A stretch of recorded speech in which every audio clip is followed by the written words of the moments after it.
Apat na domestic flights ang naapektuhan kagabi ng bumaha sa ramp ng NAIA Terminal 4. Inabot na madaling araw bago nakalapag sa paliparan ang dalawang eroplano at nakalipad ang dalawang iba pa.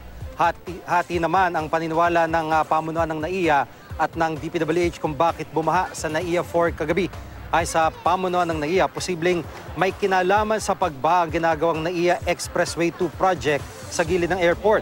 Dalawang poste kasi ito ang itinayo sa ibabaw ng kanal.